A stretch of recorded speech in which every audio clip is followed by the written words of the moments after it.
What's up, everybody? This is Selah. I'm the owner of Phenomenal Photo Booth Company. Thank you so much for tuning into my YouTube channel. This channel is all about starting or growing your photo booth business. So for today's video, we're going to discuss the top 5 things that you should do before starting your photo booth business, and we're going to get into that right now. All right, so let's go ahead and jump right in to the top 5 things that you should do before starting your photo booth business, and we're going to start it off at number 1. So the first thing that you should do before you start your photo booth business is pick a name. So a lot of people, they get caught up and trying to figure out what type of name they want and what should I name myself, and they're like, I'll just do that later. So don't be that person, okay? No, look at me. No, don't be that person. So think of your photo booth business as a baby, okay? What's the first thing you do when your baby come out? You give your baby a name, okay? So I want you guys to take that same concept and apply it to your photo booth business. You need to start off with the name. Now, it's very important when you go to name your business that you don't go naming your business baby. Don't name it Craig. Don't name it Javante or Trayvon. It needs to stand out and it needs to be unique. So you're going to want to do a little bit of market research to make sure that, there's no other businesses out there with the name that you want, but that's why you want to make your name really unique, okay? You don't want anybody else to have that name. So after you know that there's no competitors in your area with the name that you want, the next thing you're going to want to do is you're going to want to go to social media and make sure that you can get the handle that you want, all right? Because sometimes you might have a unique name, but that handle's already taken. So you need to go ahead and play around with that as well. And then after that, you need to go and look at a domain. So I know you're probably like, what you mean look at a domain? I don't have a website or anything yet. That's okay. The reason is you can purchase a domain even though you don't have a website. Because if you find the perfect domain that's going to fit your business, you're going to want to lock that up and secure it before you had a website or before you get a website. So for example, my business name is Phenomenal Photo Booth Company. And so I came across a website domain of photo.Booth.com. I'm like, okay, perfect, because I can rock with that. I like it. It's short, it's simple. And then also with my social media accounts, it's Phenom Photo Booth. So, it ended up working out. So I got the business name that I want, I have the social media handle that I want, and I also have the domain name that I want. Because you always want to have that consistency across all platforms. So for Instagram, Facebook, TikTok, I'm Phenom Photo Booth. My website domain name is Phenom Photo Booth. So keep that consistency. That's exactly what you want.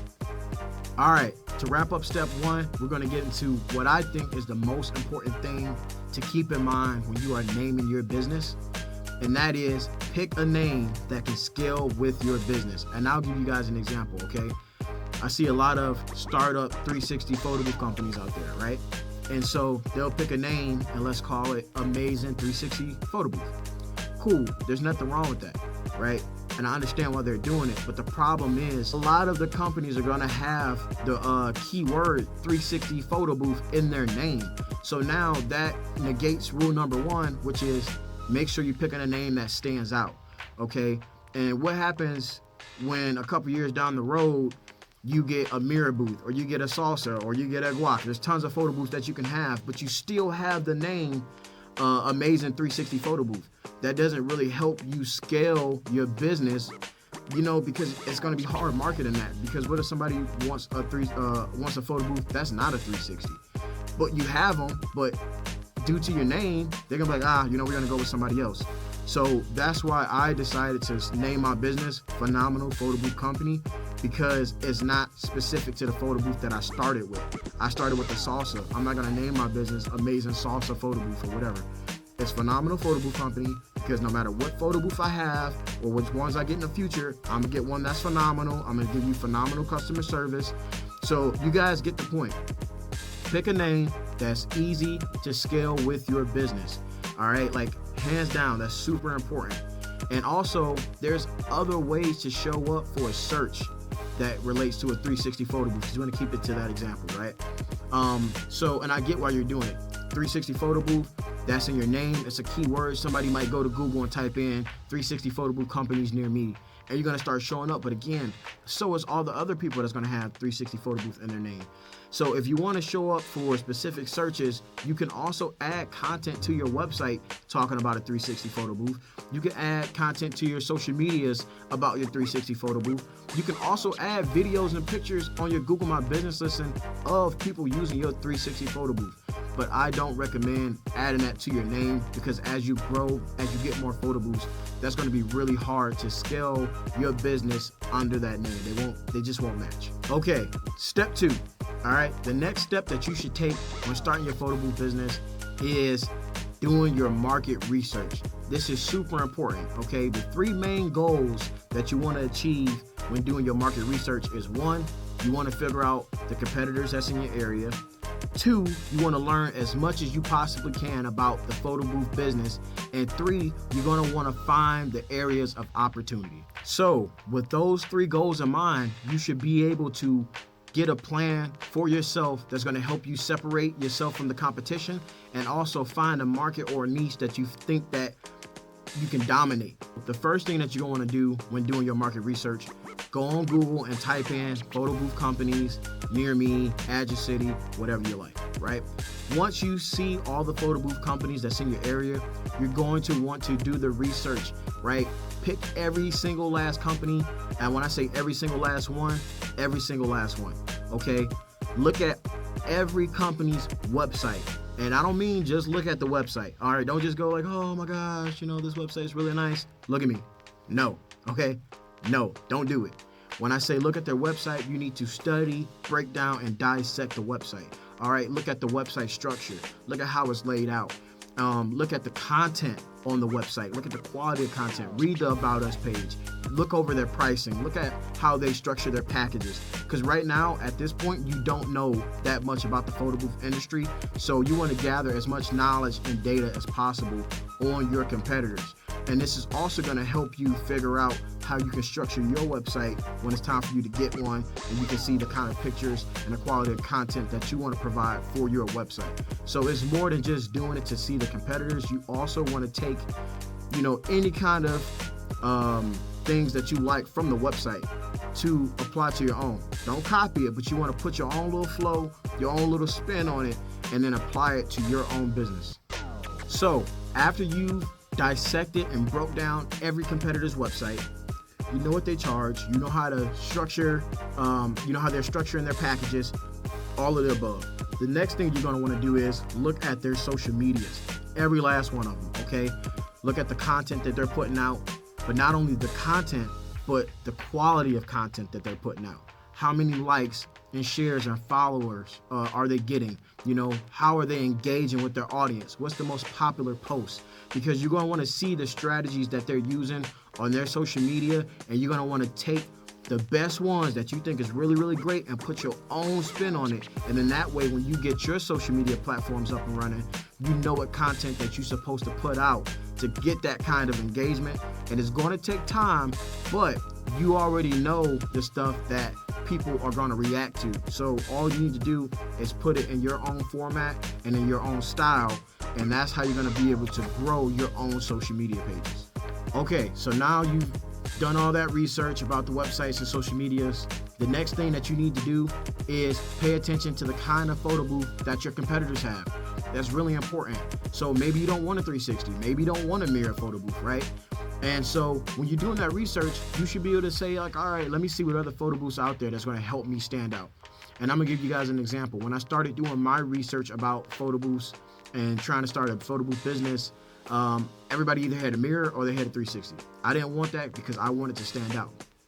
And so luckily, I was hired on as a DJ, so I was a DJ in training.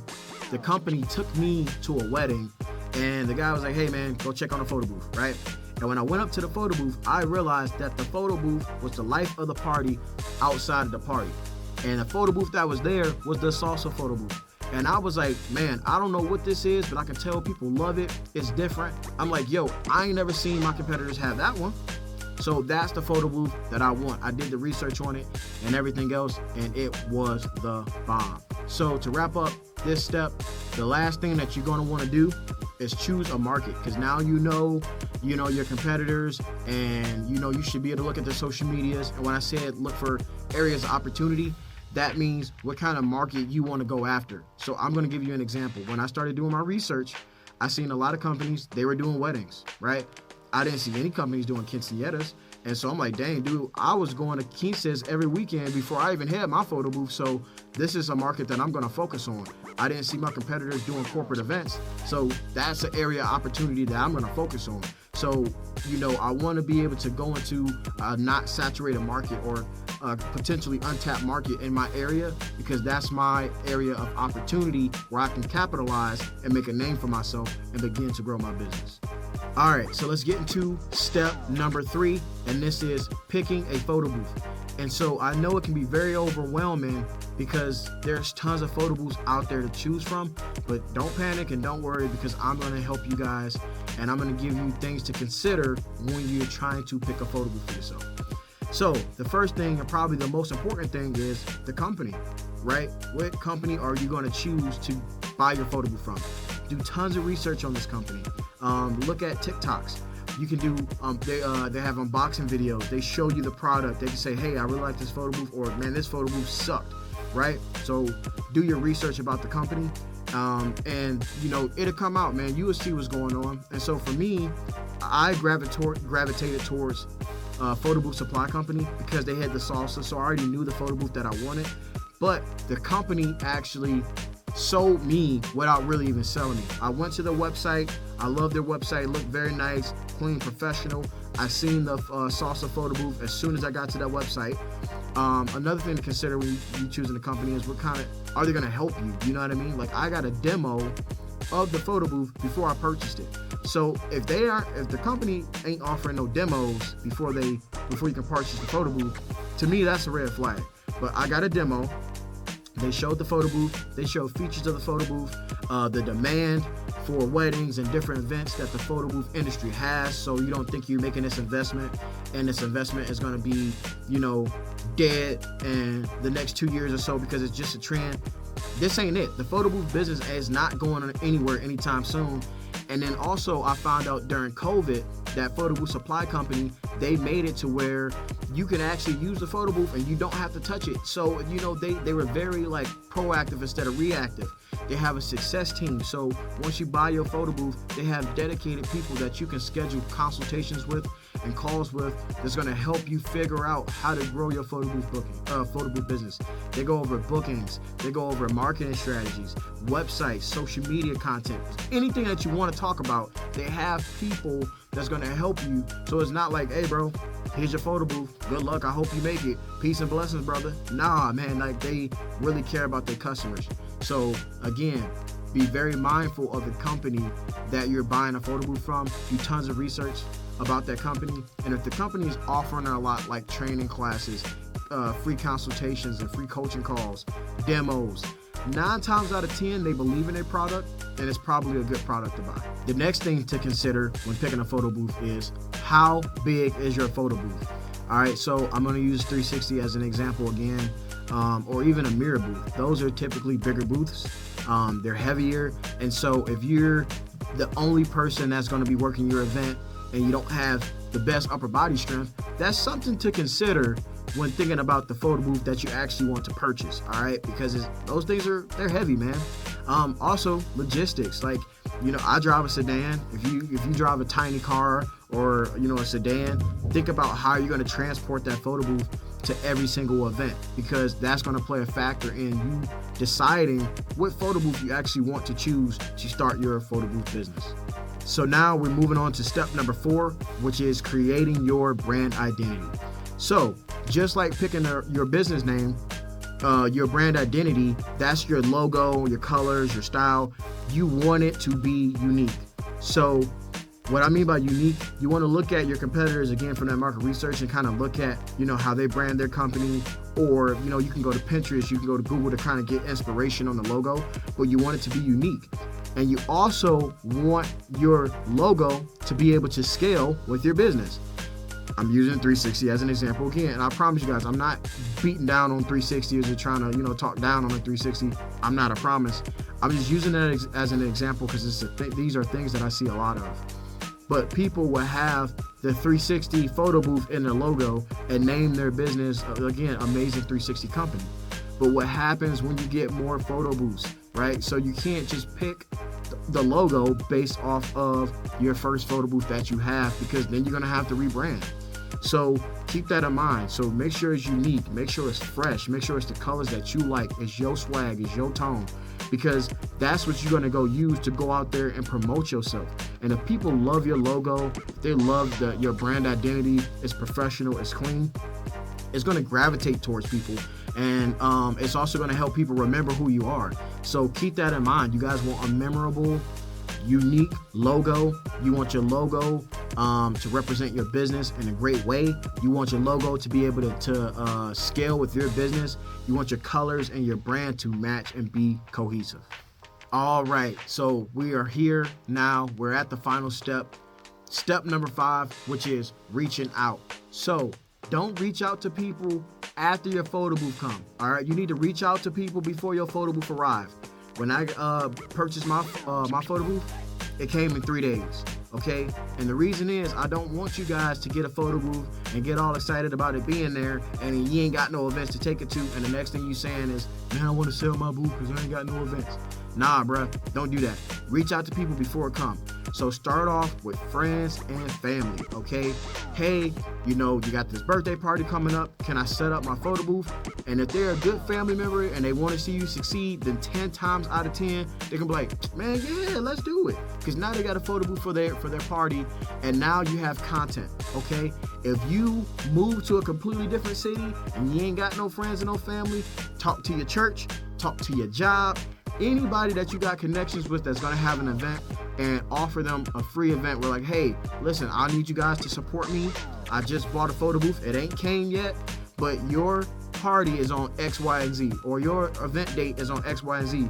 Could I please bring my photo booth to set up so I can start trying to promote my business? And if they want to see you succeed, they're going to tell you yes.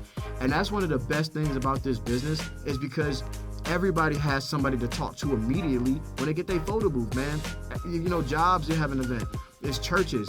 You can go to any kind of nonprofit organization and say, hey, you guys are having this family day. Because, can I bring my booth? There's events everywhere. So you're always going to have an opportunity to bring your photo booth. So guys, again, start reaching out to people before it comes. All right, peeps. So that concludes this video. Thank you guys so much for tuning into my channel again. And if you like this content and you thought this video gave you quality knowledge and information about starting a photo booth business, please like my channel, share, subscribe, because that's going to help me keep producing quality content. So with that being said, I'm out. Be blessed up and not stressed up.